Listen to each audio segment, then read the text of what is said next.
A'udhu billahi minash shaitanir rajim. Bismillahir rahmanir rahim. Now, the idea behind this webinar is a simple question which I come across a number of times. The students keep asking this question that, okay, where do we start? What shall we do? We have now registered in MS and PhD. Now, what shall we do? Where shall we start? Now, this is a very pertinent and a very strong question that is normally asked by students. Where shall we start? And this question has got a number of different answers. We'll try to focus on answering this question in a more easiest manner. So I've drafted a few steps for it as well. Now, as Umar told, this is my profile. You can obviously search me on Google Scholar, on Publons as well. Now, the most the statement that I get is, I don't know what to do. So this means that you've taken admission in your MS or your PhD, but you don't know where to go, what to do. Now, in order to understand, in order to answer this question, there are a few steps that one needs to take. The step one is identify your area of interest. Everybody has got his or her own area of interest. Now, what you need to do is, you need to first identify what's your area of interest. For example, mine is human resource management. Someone will have, say, finance. Someone will have anything else, maybe project or maybe marketing or supply chain management or project success or any other area. So first, identify what's your area of interest. Step two is your topic of interest. Now, in each area, you've got multiple topics, maybe hundreds of them. So in finance, you might be interested in earning per share or organizational performance or different types of organizational performance, objective measures of organizational performance. In HRM, you could have leadership as your area of interest. Mine is leadership, corporate social responsibility, internal marketing, and knowledge management. So once you know that this is your topic of interest, the next step is to identify or look into what is available in the literature. Now, the first step, when you are looking for what is available, you need to find out what has been done, what can be done in future, and what theories have been used in a particular topic. Now, how do you find out what has been done? A simple starting point could be, for example, a very simple and easy to do starting point could be Google Scholar. Now, there is a very detailed video, and we did a webinar, and it was the most successful webinar that we did on how to search on Google Scholar, how to search using Mendeley. So do watch that video in order to properly understand how to use Google Scholar, because when you go through that video and see, okay, how this can be utilized for your literature reviews, you will understand you've been doing it all wrong all this time for the past maybe 20 years or maybe since the Google Scholar began. So the first step is what is available. So let's search what is available. So let's say my interest is servant leadership.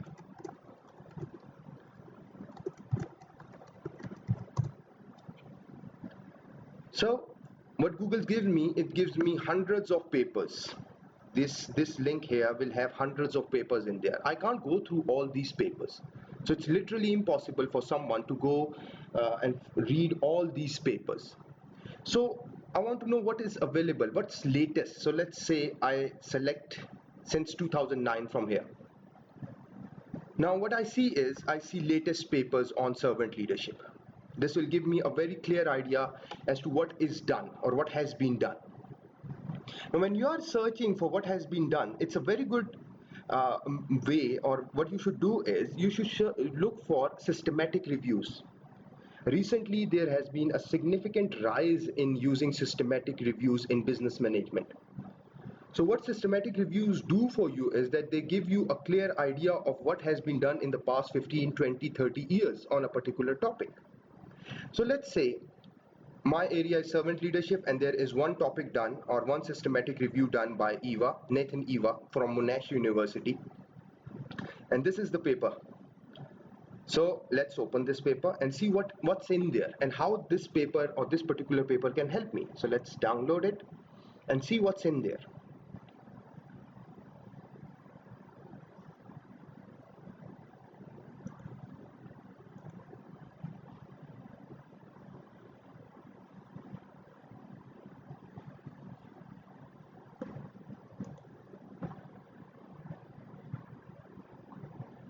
So what it does is it gives me this paper written by Eva et al.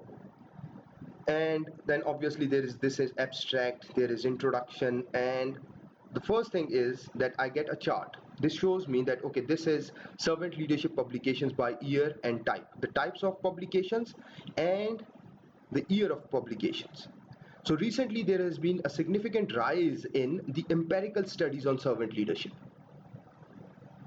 Furthermore, going down, it gives me the journals that have been publishing in this particular area. So this will help you identify the journal in which you can publish your study. So most of the studies have been done in Leadership and Organizational Development Journal and Journal of Business Ethics, 20 and 17 respectively. And this is their impact factor. Now there is a journal on servant leadership, 13 studies. So if you are focusing on knowledge management, you might come across Journal of Knowledge Management as a potential avenue to publish your research. So if you have got a systematic review, this will give you an idea what avenues can you use or where you can publish your research. Moving on, it will give you the differences in servant leadership and other leadership styles. And most importantly, it will give you an existing range of definitions that have been proposed in this particular topic, and how these definitions obviously complement, contradict each other. And they might have defined it in a more comprehensive manner as well that you can use in your study, because this is the first step. We will be looking into the normal mistakes that we make while we are doing our proposal writing or literature writing or thesis writing. But using this literature review or systematic review will give you a clear idea of what the concept is and how it has evolved. The next thing is, and a very important thing, is measures of servant leadership, because obviously we are focusing on business research, so we need to measure our variables. So what measures are available? And can you use those measures? Let's say these are the measures that are available. So you do not need to search separately for each measure. So okay, what measures are available to measure or scale servant leadership? These are the measures available. Just download these papers and use them. For example, this has got 6 items. So if you are looking for a unidimensional scale, this might be an answer. If you are looking for multi-dimensional scale, Loeb 1999 could be an answer. Or maybe Erhard, servant leadership, 14 items. So a systematic review will give you, under one paper, you will have your definitions, you will have the measures, and you will have how the concept has evolved. So this solves most of the problems that you might initially encounter in understanding a particular concept. Apart from this, this is something that is very important. Where have these studies been conducted, and what was the level of these studies? Recently, there has been a rise in multi-level studies on concepts. So you can see there are very few multi-level studies. So this is a particular gap that you can identify, and there have been very few qualitative studies as well. So if you are a qualitative researcher, what you can do is you can obviously use this paper as a reference to say that there have been very little research or qualitative research on this concept. Then obviously you will have to explain why qualitative research must be conducted in this area. And if you are, for example, in any country, see if there has been research in that particular country. Let's say we've got India here, just 3 studies. We've got Pakistan here somewhere, Yeah, 5 studies. So very few studies. You can't just conclusively say, okay, this is servant leadership in Pakistan. But this is not a gap. This is not a strong gap. So apart from just focusing a study on a particular country, there have to be other gaps as well. There is a video available on gaps, or what is gaps, or what should be the gaps, in on the uh, YouTube channel as well. We'll share the link to that as well. Now, another important thing is this, or these tables. You'll find most of these tables in systematic reviews. Okay, what it does is it tells you, okay, what mediators have been tested, what outcomes have been tested. So you know that you are proposing a new outcome. If it has been tested with the same outcome, obviously this lacks originality. You need to propose new mediators to different outcomes. How do you do this? Through a systematic review. Again, this is another table. Mediators and outcomes. Mediators, outcomes. Now this is particularly important. This is what I like about systematic reviews. You are getting a whole nomological network as to what has been done. What antecedents to servant leadership have been evaluated? What mediators have been checked? Now, what outcomes have been checked? And what moderators have been checked? This is very important. Now, only using this you can propose your new research with new outcomes, new mediators, and new moderators with servant leadership. For example, somebody took LMX with the outcome OCB. So you can take LMX with, say, work-life balance. So you are checking a new mediator in the relationship. You can take a new moderator, or you can take new antecedents. If you look here, there have been very few antecedents to servant leadership studied. So what you can do is, just hold on. There are people trying to join. So just give me a second. Umar, can you post the Zoom link or Zoom invitation onto LinkedIn? Ms. Gulafsha wants her students to join. Can you do that, please, Umar? Thank you. Now, just give me a second. Let me do it. Just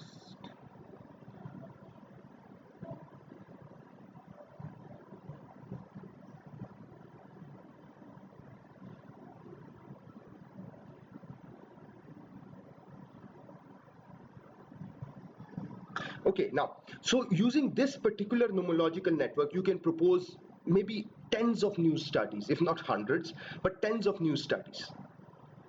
Now, moving on. And there is another thing that is important in this particular paper, very important, and you will find it in every paper.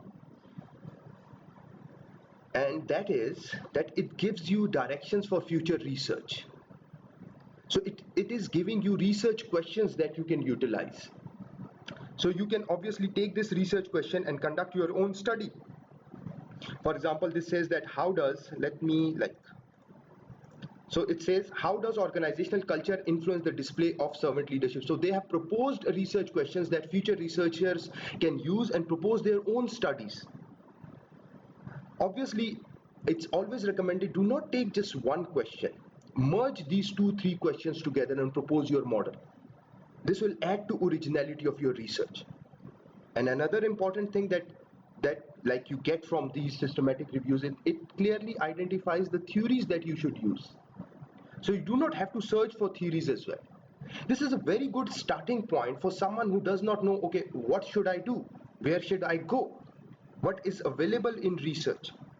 So if you are a novice researcher who has just started, and you know that what research is and what should be done, but you do not know where to start, this is a very good starting point that one should obviously look into. Now, apart from this, it can obviously give you theories that have been utilized in existing research. What you can do is just press Ctrl F and write the word theory. So it will give you other theories that have been utilized in previous research. And obviously, whenever you are reading a paper, just write the word theory in that particular paper, and so to know that, okay, when this particular variable is utilized, This is the theory that has been used to explain the relationship between variables. Now, moving on, let's look at the next steps. Step 4, has the top journals in your field focused on the topic of your interest? This is particularly important.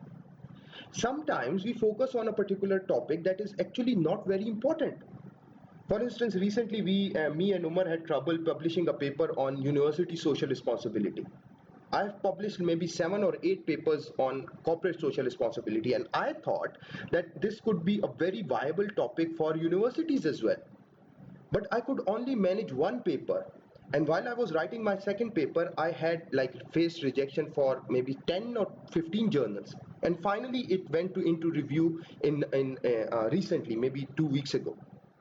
So look for a topic that has been used and researched in top journals. For instance, if we go back to our example here, Servant Leadership was published in Academy of Management journal, and it can't get any better than this. Academy of Management is the topmost journals. So if they are publishing on servant leadership and only recently they've been publishing, well, this is particularly important. So this topic is viable. You should focus on this particular topic. And then start reading. And when you are reading, store relevant information. It's obviously important to read. But when you are reading and you keep on reading, you are not actually storing information. We are not computers that, okay, all information will be copied into our memory and we can retrieve the information whenever we want. This does not happen with humans. You need to store the relevant information. Now, how do you store relevant information? Obviously, there is a video already done, but let's say how to do it. This is an Excel sheet, and I'll share it with you all in the group as well. I'll share the presentation as well. The edited form of the video will be shared on YouTube. Okay, so now what information to store? You need to store the value of your research. Why it is important to conduct this particular study? What's the value of this particular area? What existing research is available? What are the gaps in existing research, or what gaps they have addressed? What theory did they use? What were the contributions of their study? What limitations did they identify? And apart from this, there should be other information as well. What variables did they use? What were the results of their study? So this is particularly important, and if you have got any comments after reading that paper, obviously put it in. Put a summary, try to put a summary in there, at least for 10 to 15 papers initially that you read. So you get into the habit of summarizing things. So store relevant information.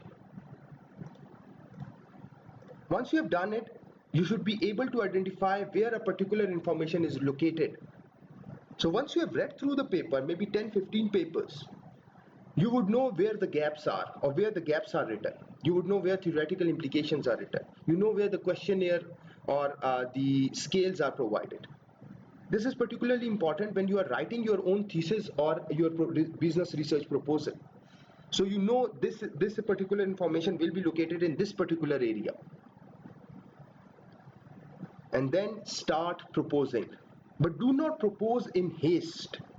What I've seen in early career researcher is that they read 2 or 3 papers and then they come up with a model, and then they are proposing a model for research. But when you ask them, okay, what is this concept, they've got no idea what this concept is.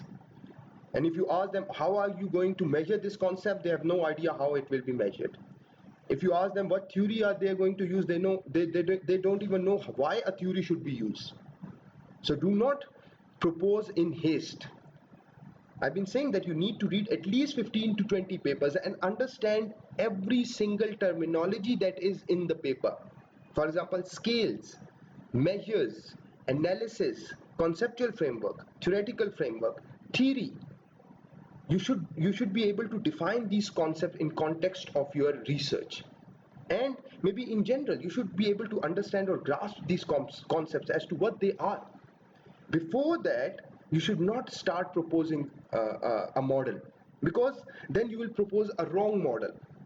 And most of the times, and this is obviously, I'm not saying this because I'm a supervisor. This is the student to be blamed. A supervisor is just a guide. Initially, he might not have enough time to look into the details as to what you have done. So you have to take ownership of your learning. You are a MS or PhD student, and especially for PhD students, you have to take ownership of your own learning. It's 80% your own learning and 20% guidance. But obviously that 20% matters a lot. Now discuss with experts. Yes, you might be an expert in that particular area, but if you are conducting a new research, always discuss it. I'm just like I'm going to give you my own example with Umar. Whenever I am proposing a new model, I always discuss it with Umar because I know it's knowledge management is particularly his area. He's doing PhD in it. My area is leadership, corporate social responsibility. So if he's proposing something with regards to uh, leadership, corporate social responsibility, or internal marketing, he asks me. But if I'm proposing something related to knowledge management, I go to Umar. So if you are doing something related to analysis, ask an analytical expert. I came across a questionnaire recently, and the questionnaire, one of the questions was like this: do you love your job? For instance, one of the question was like this: do you feel satisfied with your work? And you know the scale in front was like strongly disagree, disagree, neutral, agree, strongly disagree. This is what happens when you, and that particular person had already collected data on it. Now this is entirely wrong. When you are asking an interrogative question, the answer is yes, no, not agreement scale. Agreement is with statements, and this is not a statement to agree with. This is a question to answer with yes or no. So what if you have done this because you did not read enough, because you did not look into the items or how a particular concept should be measured, how it should be operationalized. You did not discuss it with the experts.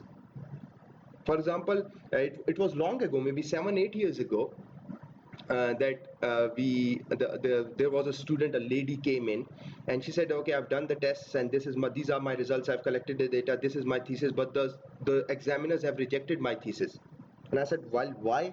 And when I saw she applied paired sample t-test when instead she should have applied independent sample t-test, because paired sample t-test is for before and after situation, and independent sample t-test is for independent groups. Now, this is something that you can obviously avoid.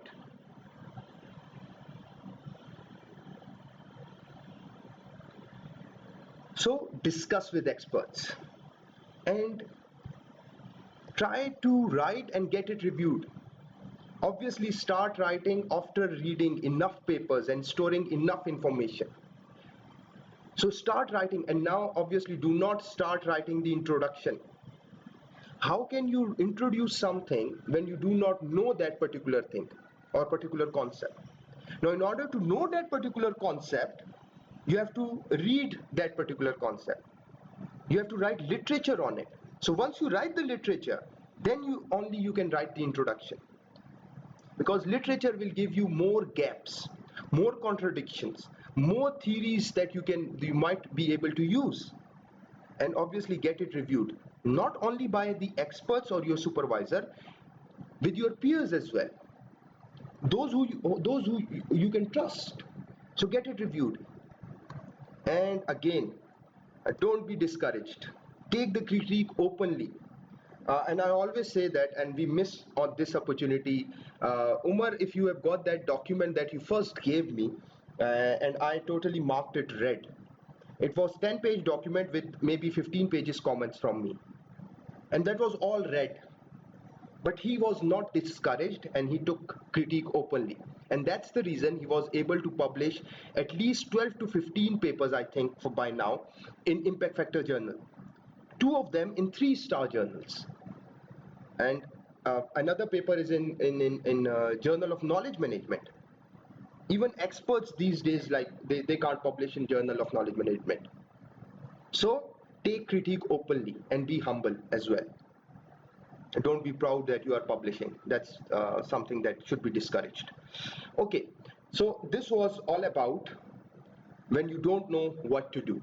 These are the 10 steps that you should take and find out, uh, like this will help you what to do if you don't know what to do. Now, what are the contents today? So we are looking into business research proposal. So that starts with the title, a comprehensive yet concise title. Not a story, but a concise and comprehensive title. Obviously, your university can have their own guidelines particular to the pertinent to the title. Some universities say it should be 15 words, maybe 20 words, maybe 25 words, 12 words. Whatever the guideline is, you should follow this. Now, the next step is you write the background or rationale for your study. What's the background? What has been done? And now what you are proposing is why it should be done. So what's the background? What's the rationale? We are going to look into all these things in a greater detail and during the course of this session. Problem statement, research objectives, and research question. This is once you know, okay, this has been done and this should be done.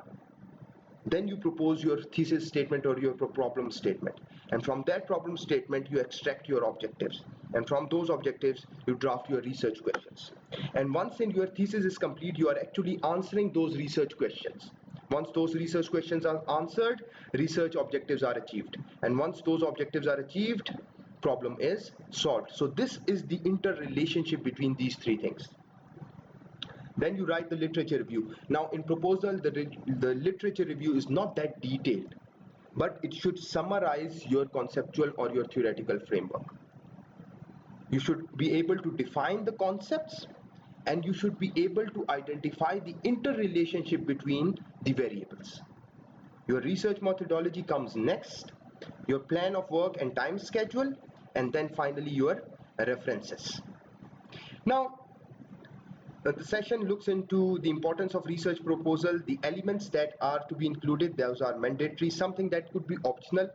Then your introduction, rationale for study, and these things we have already covered in the previous slides as content. So we are going to look into detail into each one of these things.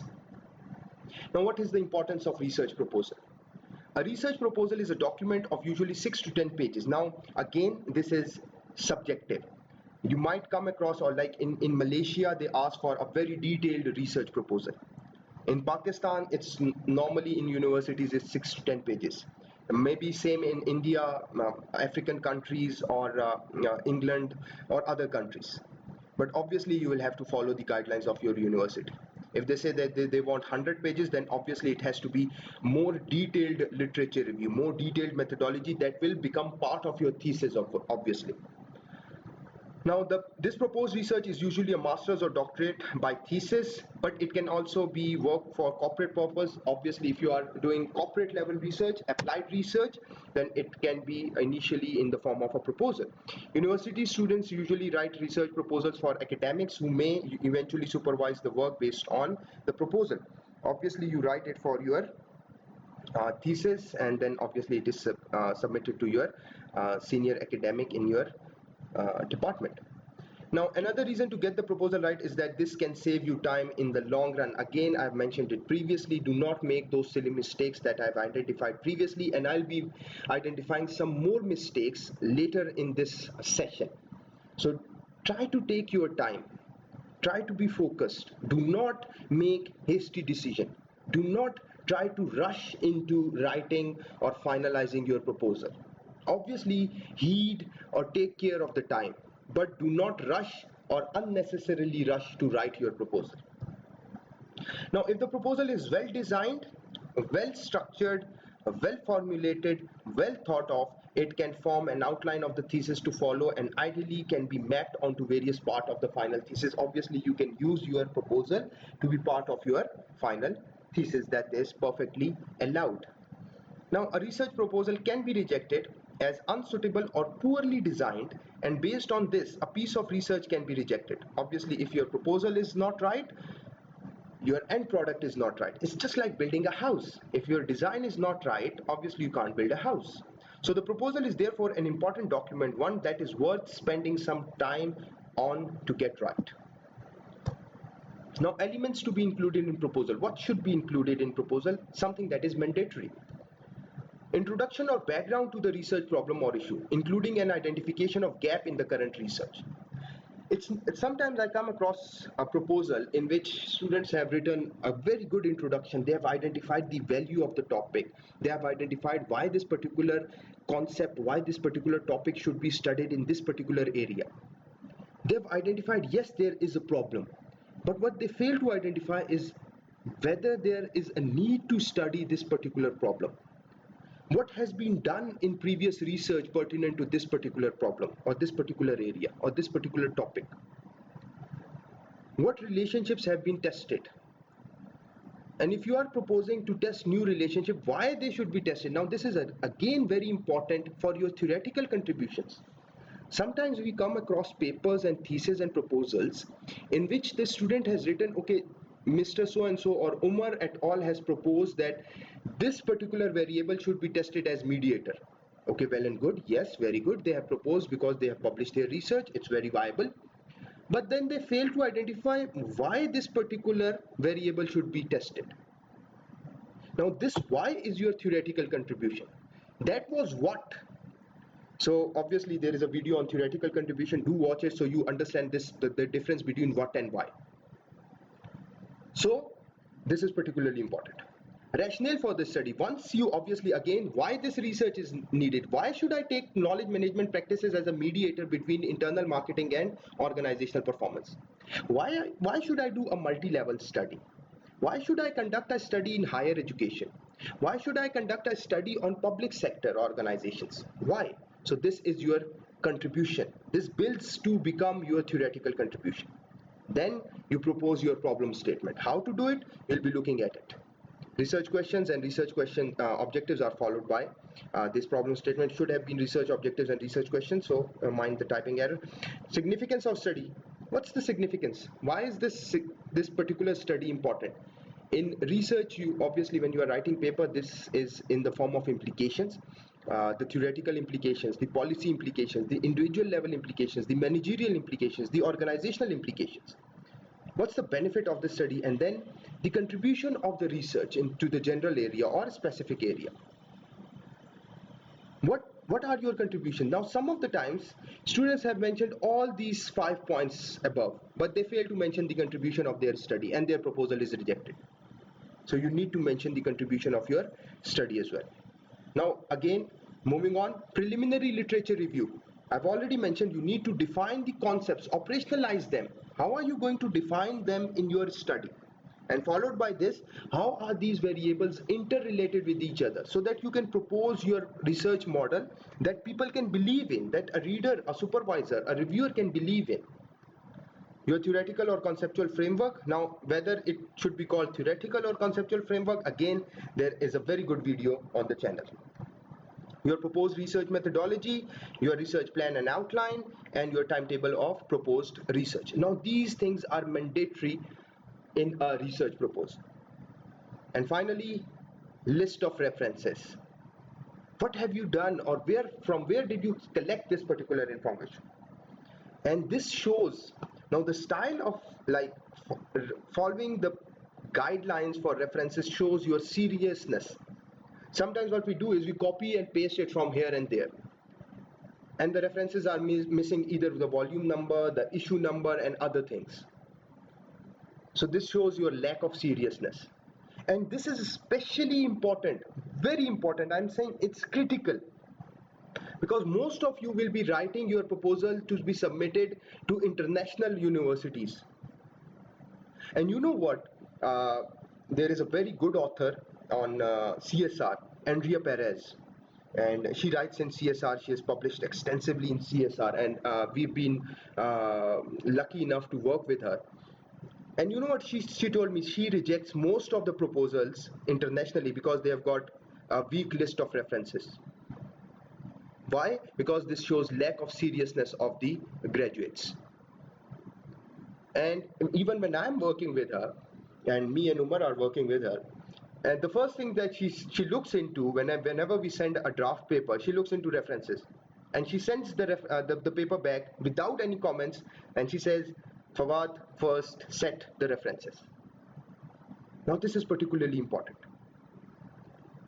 Now, elements to be included in a proposal, optional. Limitations of research. Now, what the research is not intended to do, like limitations of your research, not the existing research, because that is mandatory. So this is something that can be optional. Obviously, because literature is just, the proposal is just an initial intent. Now, this intent could be changed. New variables could be included. So obviously you cannot write the limitation right at the start. What resources are you going to use? Equipments, that's basically for lab related research. So obviously in business research we hardly use any equipment, but for finance related, you can obviously look into the type of data you are going to use, or the type of proxies that you are going to use, or the sources of data that you might use. Now, statement by which means the research will be evaluated or tested. This is something that is optional. So how do you think that your research will be evaluated, or how do you think that your final outcome will be this, or how should your research be judged? So statement a statement of where and how results of the research will be disseminated. Again, this is something that is too early to decide how your research will be distributed or where it should be published. Background of the researcher and their suitability for the task. This is again not required because you have taken the admission, something that is obviously optional. Some of these points are for project-based students, or something that is maybe in life sciences or other sciences. So writing your introduction. The introduction should be as brief as possible, a paragraph or two. Whatever, you don't ramble on for pages. You need to make this part the proposal clear and crisp. Now you have got 2 or 3 paragraphs, and in those 3 paragraphs you have to mention all those things. You have to mention the value of your research, you have to mention the existing research, you have to mention the limitations in the existing research and the gaps in existing research. In the introduction, you need to give a sense of general field of research of which area is a part. You then need to narrow to the specific area of your concern. You start with general idea as to why this particular area is important, and then you narrow it down to why this particular topic is important in this particular area. For example, you might start generally with, okay, why leadership is important, and then you narrow it down to why leadership is important in higher education, because this is what you are interested in maybe, or why leadership is important in public sector. So this should lead logically to the gap in the research that you intend to fill. When the gap is identified, a research question then can be raised. The answer to this question is called a thesis statement. Now, the general area is a particular conversation among academics in the field of study. So your general area may be leadership. Why is it important? You identify with existing research. What have existing research scholars or academics mentioned as to why this particular area is worthy of study? The specific area is your focus, a particular part of the bigger conversation. Why this leadership or servant leadership or knowledge-oriented leadership or sustainable leadership be studied in higher education, or be studied in public sector, or maybe fast moving consumer goods, or maybe health industry. So now you have to be very focused. You cannot use references from here and there and say, well, okay, this is important, this was found important in this area, so this will be important in this particular area as well. No, this is not how you do it. That's not a general conversation. It has to be very focused, with focused references. Now, what is a gap? The gap is what you notice needs to be said in the conversation. The gap is what needs to be done. The gap is what existing research has proposed should be done. So this is your gap. And I've already mentioned how you can get gaps from existing research in this particular uh, session as well, while there is a video available on the net, that okay, where to start your research using existing research. So what you do is you go for the limitations and future research directions in an existing paper. For instance, let's say you are interested in okay, there are a number of Okay, I will answer obviously. You will get the PPT, definitely. You will get the videos as well. All questions will be answered in the end. Thank you very much. Okay, mm, let's say you want to propose a new research and you want to find out, okay, where can I find uh, that, okay, how should I improve existing research? Where are the gaps in existing research? A very simple answer could be, let's say this is a paper. So just go into the end and limitations and future research directions of the paper. And there you will find that they have proposed new mediators that can be used, new moderators that could be used. For example, in future studies with knowledge management processes, knowledge management approaches, social networking, codification, and personalization should be tested as mediator. So what you can do is, instead of knowledge management processes, you can take these mediators and use this model with these mediators. Instead of knowledge management processes, you can use those mediators. Obviously, it is recommended that you do not base your gaps onto just one single paper. Try to get it from other papers as well. So 2 or 3 papers for your gaps would be good enough for a master's thesis. For PhD, obviously there are other things should be considered as well. Obviously, it should come from multiple papers. Obviously, you should look into what theories have been existingly utilized and what new theories can be utilized. So in PhD, you have to use those things as well. Now, okay, the research question asks something to address the gap. Now, okay, again, you propose your problem statement, you propose your research objectives, and you propose your research questions. Now, the thesis statement is your tentative or proposed answer to this question. What you expect to get out of this research. This is your thesis statement. Discuss your gap implicitly or explicitly, or you can use both. What is implicit gap? Something that is not mentioned in existing research. Like I can't find that somebody has said, okay, these variables should be taken as mediators. But if somebody has said that these variables should be taken as mediators, this is explicit gap. Now, how do you justify implicit gap? Then you develop relationships between variables. For example, you can say how entrepreneurial leadership could influence innovation. Nobody has said that innovation should be a mediator between entrepreneurial leadership and project success. But you think that yes, innovation could be a mediator. Then you have to explain how innovation is linked to entrepreneurial leadership and how innovation leads to project success. This is your implicit gap, but you have to justify it as well. The thesis statement may only be tentative at this stage. Again, we have already discussed this, that it is your tentative statement.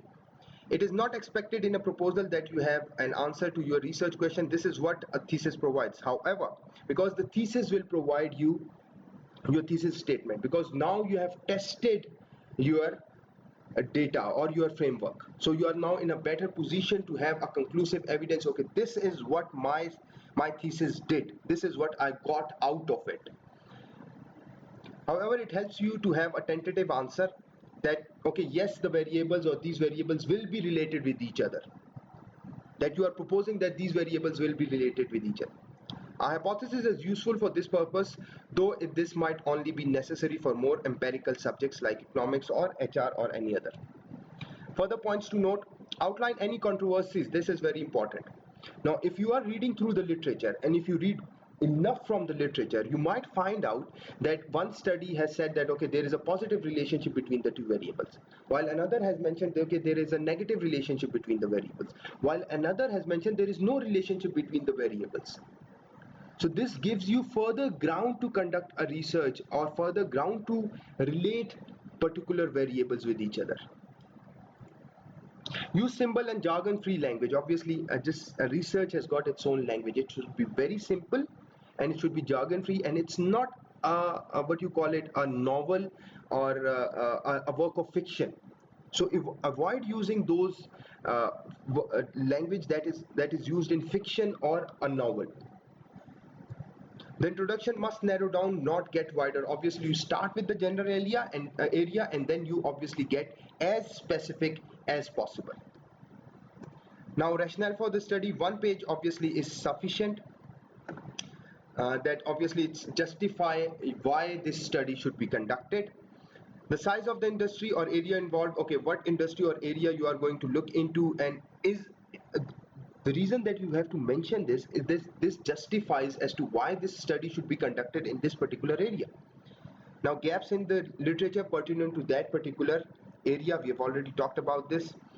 The unusual or improved methodology being used, okay, now obviously there could be two opinions on this. You can mention a brief about your methodology in the rationale, okay, this methodology I'm going to use and why you are going to use it, and then the detail of the methodology comes in the research methodology section. Now, benefits in terms of policy and practice, how will it benefit the policy makers or the policy implication? Now, what are the practical implications? Now, what is the anatomy of a problem statement? How do you write a problem statement? Let's say this is a problem statement.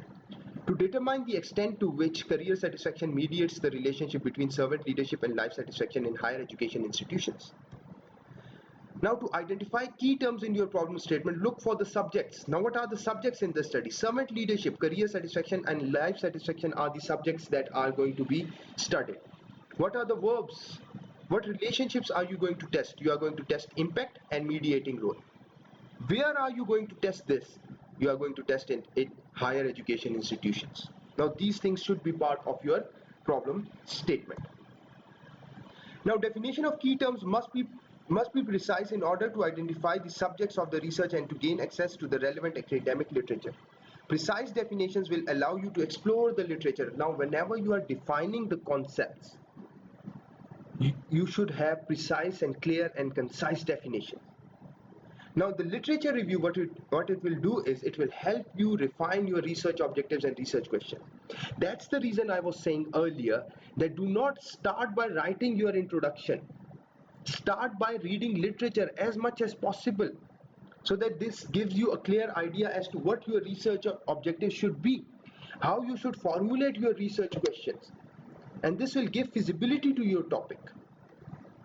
Another example, this would highlight the issue that needs to be addressed. For instance, if a study would like to investigate the impact this is another example of problem statement. To ascertain the impact of internal marketing orientation on knowledge management processes in higher education institutions, and further assess the mediating role of knowledge worker satisfaction on the linkage between knowledge management processes and higher education institutions performance in China. So, your study setting, your subjects, your objects, your verbs, all in there. Now, based on that particular problem statement, you can draft your research objectives. I've just drafted two. You can obviously divide them further. To ascertain the impact of internal marketing orientation on knowledge management processes in higher education institution. To assess the mediating role of knowledge worker satisfaction on the linkage between knowledge management processes and higher education institution performance in China. Now, if you see, these objectives are clearly in line with your problem statement. Your research questions. Note that the research question may not be a question as such, but rather a statement of problem to be investigated. Well, yes, sometimes what happens is it's not a statement as such, and it looks like a statement rather than a question. But most of the times in context of a subcontinent or Malaysia, India, Pakistan, it is in the form of a question. Okay, it could be obviously for phrased in the form of question or formal hypothesis. Now, these are sample research questions. Does IM has an impact on KM processes in universities of China? Is there a direct impact of KM processes on OPs in universities of China? And the third is, does KWS mediate the relationship between KM processes and OP in universities in China? Now, further, you write the contribution of your study. In this section, you highlight what is it that your study is doing that has not been done before. How are you contributing to the literature? What is new that you are doing? Since you have already explained previously in the introduction the limitations of existing research, the gaps that there exist, and the gaps that you want to fill, now it's very easy for you to write your contribution.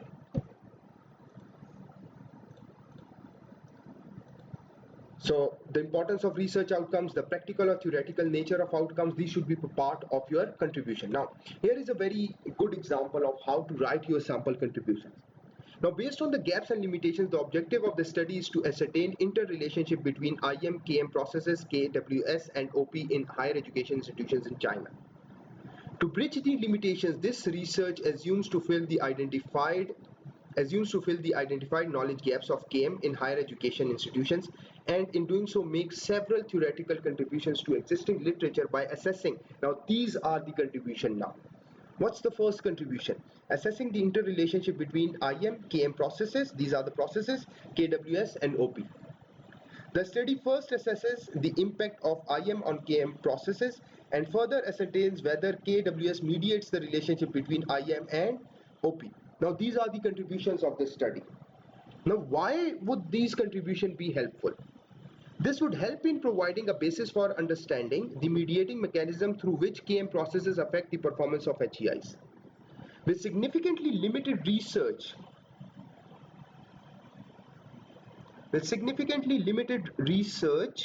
on the role of KM. Now, this is again, you are mentioning how would this help in Chinese sector, where you have mentioned, okay, these are the there have been very limited research on Chinese higher education. So why is this important? Why should this study be conducted in China? Because it will highlight the role of KM in China. Now, obviously, the further details are in the literature section. The research study endeavors to contribute to the field of KM in higher education institutions and further understandings towards two-factor theory. Now, it is again very important to mention what theory you are using and how are you contributing to the theory, because these relationships have not been tested in light of two-factor theory. That's why we are making this contribution to the theory.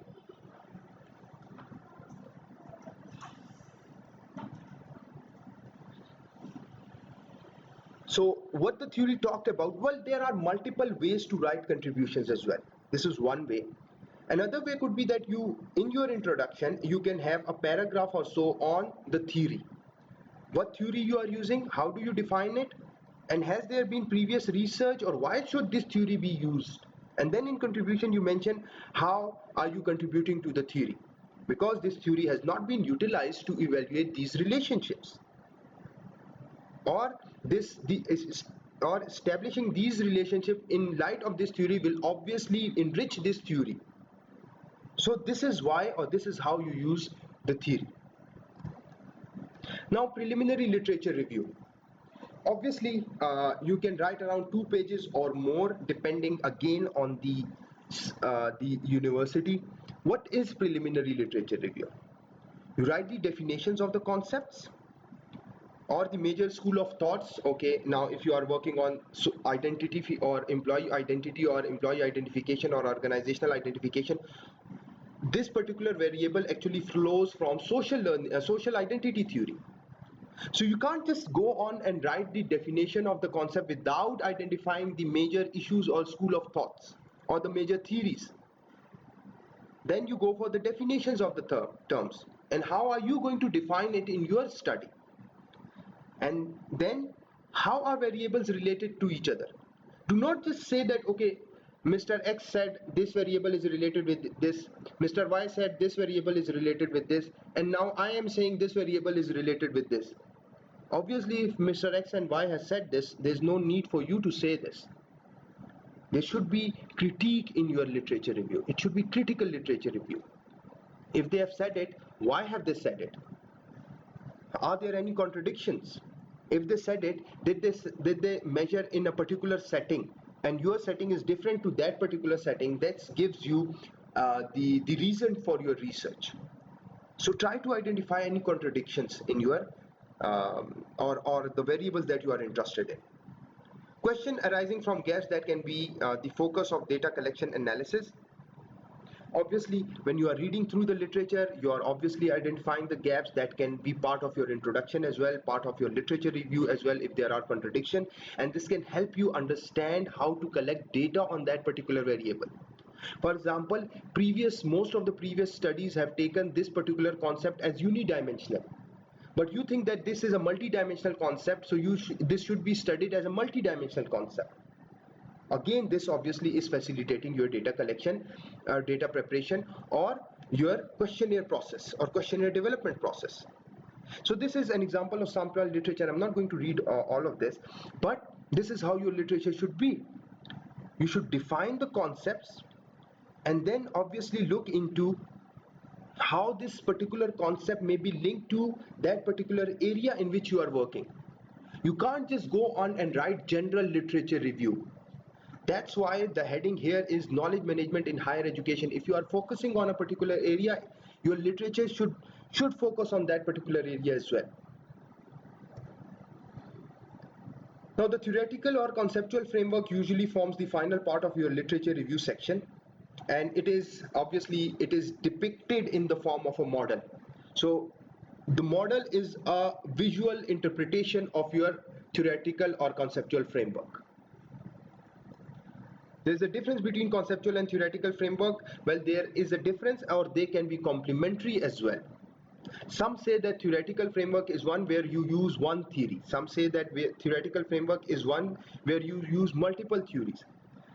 Conceptual framework, when different concepts are flowing from different theories and are interrelated with each other, and those interrelationships are expressed in the form or through a theory.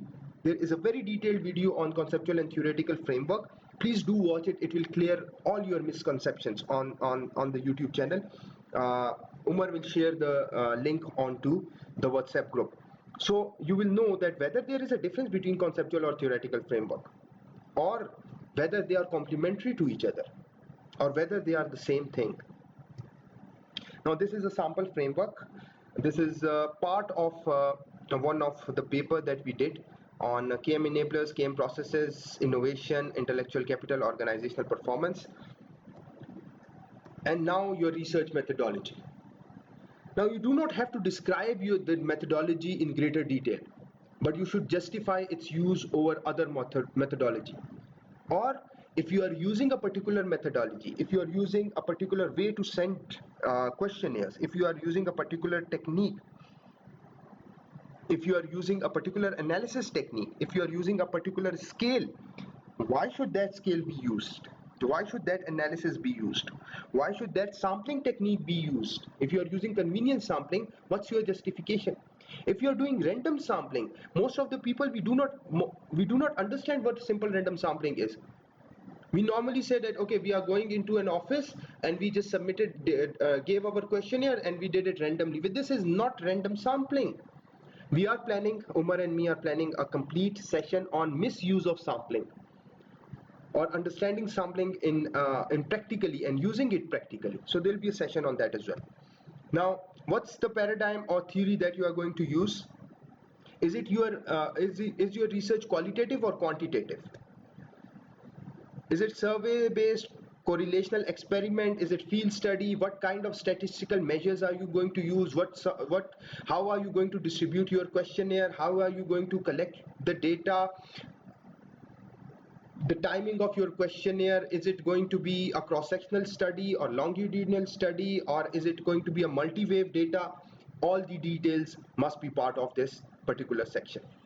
Your dependent and independent and moderating variables and how they are measured, you can obviously separate them in your measure section. Write the dependent variable, then how it is measured. Write the independent, how is it measured. Write the moderating, how is it measured. Write the mediating, how is it measured. Sampling frame, how are you going to finalize your sample? You have to identify, okay, this is my sampling frame from which I'm going to collect my sample, and this is my sample size, this is my sampling technique.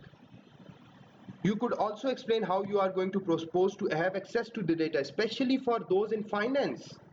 How are you going to access the data? And when you are doing a sensitive study, obviously, if you are doing studies on maybe say survey-based study on armed forces, so how are you going to access armed forces? The armed personnel never obviously will answer your question. Or if you are going to access maybe bank customers, how are you going to access bank customers?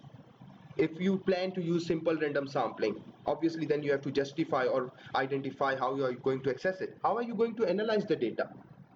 What analysis techniques are you going to use? This is very important. I came across a proposal while I was sitting somewhere in a proposal defense, and the student mentioned, I'm going to use this. And I simply asked him, what is this? And he said that I don't know what is this. Then how can you mention it in your proposal if you do not know what is this? So always write what you know about. Or if you want to use something, read about it and see if you can use it or not. Now obviously operational definitions, they can be part of your literature review or methodology as well, depending on the format or structure proposed by your supervisor. This is sample methodology. The research was conducted in research universities, the population sample and how the data was collected, the measures used. So this is something that you can obviously format your methodology on as well. The slides will definitely be shared. Thank you. Moving on, your research plan. So how do you plan to complete your research?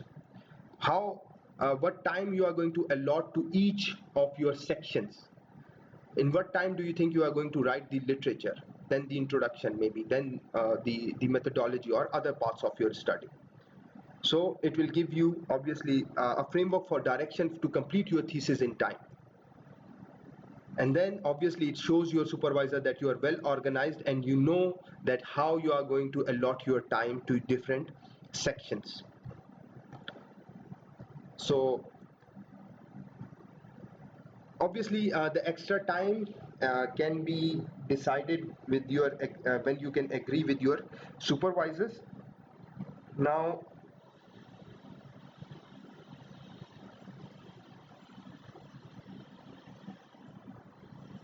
okay, obviously this is tentative timetable, so you are not actually committing to anything, but this is tentative, can be changed later.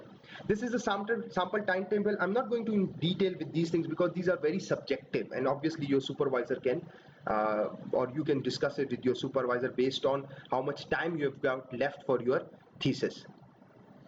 Another thing that is again based on the university you are working on, the size of the chapter or the sections, how long they should be. Obviously an introduction in your case maybe 5,000 words, or literature could be 15,000 words. The methodology could be 10,000, but the data analysis could be 25,000. Discussion, conclusion and implication could be 20,000. So again, purely subjective, but this is how you can present it in your proposal. List of references, again I've already mentioned it. It should be in very scholarly fashion. It should be, if it's one style APA, it should all be in APA. If it's Harvard, it should all be in Harvard. And obviously it makes a strong impact. Now this is what I was trying to come to, and this is what we are going to discuss in greater detail. These are the common mistakes that we make while writing our proposal. If we can avoid these mistakes, we can write a very structured, very commendable, very comprehensive, very acceptable proposal. Now I haven't taken these mistakes all by myself. I today consulted two senior lecturers, one assistant professor, one working in Australia, one working in New Zealand, one working in Swinburne University, and he will hopefully join us for some sessions as well. And another working in Messi, New Zealand, and they help me identify these 10 to 12 mistakes that are common and that can be avoided. Now, replication. Do not replicate a study. If some study has been done in America, you can't just use that particular study and do it in Pakistan. There is no contribution whatsoever of this kind of study. So replication is no contribution. Again, there is a video on contribution, a detailed video on what is contribution. Lack of coherence in the problem statement, objectives and research questions. Your problem statement is saying something else, your research questions are saying something else, and your research objectives are saying something else, and your research questions are saying something else. So there's a lack of coherence. They are not flowing from each other. Your research objectives should flow from your problem statements, just as we did earlier. Or there are videos available where I have mentioned, okay, this is how problem statement flows into objectives and how objectives flows into research questions. So there should be proper coherence between the three. You fail to identify the gaps and limitations in existing research. You have just mentioned, okay, this particular area I'm interested in, and this particular area is very important, and this is my research problem statement, this is my research objectives, and these are my research questions, and that's it. Well, this is not research. This won't be accepted. So you need to properly identify the gaps and limitations in existing research. Lack of support. Yes, you have mentioned the gaps. You have mentioned, okay, there is very little research on this particular concept. Or you have mentioned that this variable should be studied as a mediator, as a moderator, maybe as an independent, maybe as dependent, but you fail to write proper support, or you fail to provide proper support to your argument as to why this particular variable should be studied. You have mentioned it, okay, why this should be important, but you fail to support it with proper reference. Even if you write, okay, this is why this particular variable should be studied, and you fail to support it, then this is very weak. This is my idea. Again, this is you can't say and go on to your supervisor or examiner and say, well, this is my idea, this is what I think. Yes, it is important what you think, but again, most importantly, apart from saying that this is my idea, you have to support your idea with comprehensive, concrete evidence from existing literature. Lack of theory or theoretical positioning and theoretical positioning. You've got a very good idea, you've written a proposal, but you fail to identify what theory you are going to use to establish relationship between variables, or there is lack of theoretical support for your arguments, or you have used a wrong theory to explain the relationship between variables. Where I should have used or social identity theory to assess the impact of corporate social responsibility on employee identity, I have used social learning theory, or maybe social exchange theory. Maybe you might provide some kind of argument, but this is wrong. So you have to identify proper theory that can be positioned in your research. How to do it? Use existing literature, see what that particular theory says, and see whether that theory has been used with this particular variable that you are interested in. Even if it's not used with that particular variable, when you read through the theory, you can provide suitable justification as to why this theory can be used to establish these relationships, and then again show it to experts so that they can tell you, yes, you have used the theory in the right manner. Causal explanation in terms of theory. Now, if you are explaining something, it's not that just like describe the theory. You have to explain how this theory would help explain the relationship between the variables. It's not enough just to describe that, okay, we have used this theory, this is no contribution. You have to explain why this theory can be useful in explaining the relationship between these variables. How do I know how to write this? Again, read papers and take notes. Your study failed to mention study contributions. You have written a very good introduction, but you fail to mention the contributions of your study. Now, there are no theoretical or practical implications of your study. So failure to do so obviously will it's a very common mistakes that people do that get their projects or their research proposal rejected. So you have to mention what are the theoretical implications of this study, what are you going to contribute, or what have you contributed, or what will you contribute to the theory, how this research will help practitioners. Lack of operationalization. I've written a very good proposal, but I haven't defined the concepts that I am going to study. I haven't mentioned this is how I'm going to define the concepts. Obviously, when you fail to define the concepts, you fail to properly measure the concepts, because you are always measuring the concepts in light of the operationalization you did. Let me give you a simple example. Let's say I want to study social responsibility in universities. I haven't given any definition, and I come across this scale by Carroll. And you know what, the scale by Carroll, the one dimension in Carroll scale is economic dimension. But I want to study social responsibility in universities. I cannot use economic dimension in my study. Why? Because universities are not economic entities. But if you fail to understand the concept, if you fail to operationalize the concept, you mistakenly obviously use that particular construct in your study. You collect the data, and once you have the data, you are now in trouble. You can't drop that construct, you can't use that construct, because your examiners would say, well, this or economic dimension cannot be part of a university because universities are not economic entities. There's lack of structure and format.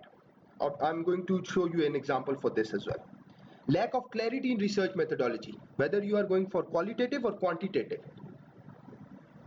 I've come across proposal where scholars have mentioned they are going to use qualitative methodology, and in the end there was a proper questionnaire. So you do not know what qualitative or quantitative is. No indication of how research participants or companies will be selected. How are you going to select your sample? This is particularly important. What's your sample frame? How are you going to access them? Incorrect identification of analysis technique. Just as I gave an example earlier, you fail to identify what proper analysis technique you are going to utilize. You say you are going to do paired sample t-test, but you haven't got data before and after situation. It's a cross-sectional data, not longitudinal data. Or maybe any other analysis technique. You are saying that you are going to use exploratory factor analysis, but you should not use exploratory factor analysis because your instruments are coming from the literature, from all, they are already established scales, so you should go directly to CFA. Now we are going to take questions. Before I take questions, I'm going to give you an example of a research proposal. I hope there is no name on that, and I hope that particular person is not part of this webinar. I got this proposal. I was working with a professor in Spain, and he asked me would I be a co-supervisor for this particular proposal, and he sent me this proposal for review. Now have a look at this proposal. This is not to demean or degrade anyone because there is no name, so that's one thing. Look at this proposal. This is how the proposal was sent to him. There is no title page, first of all, and circular economy model. This title does not tell you anything about the research, what the research is all about. It does not tell you, okay, is there any impact, what type of studies it is going to be, what variables will be the part of this study. It looks like an essay rather than a research proposal. The introduction, okay, starts with a whole paragraph with a reference at the end.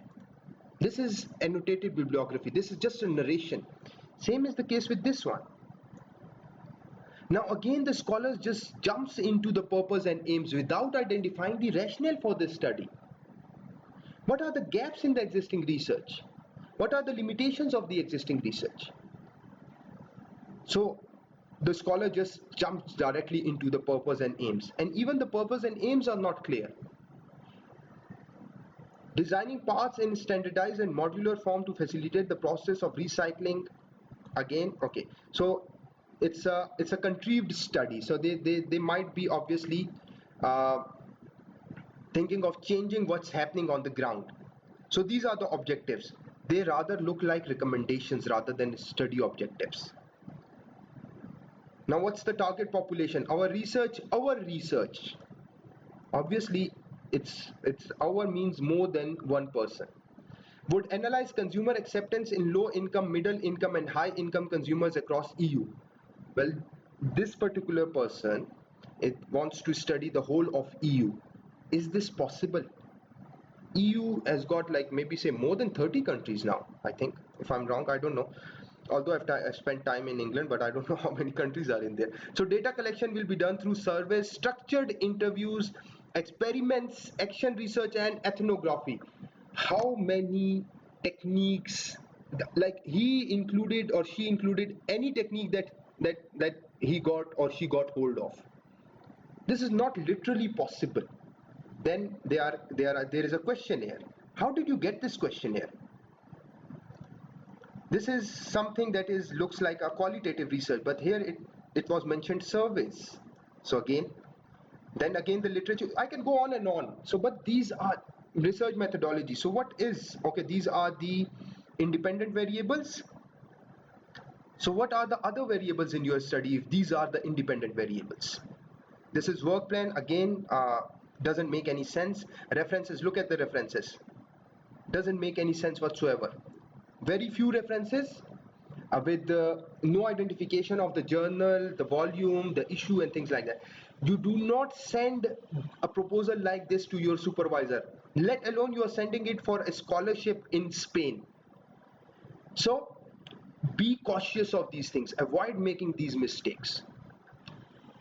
Thank you very much. Now I'm going to take your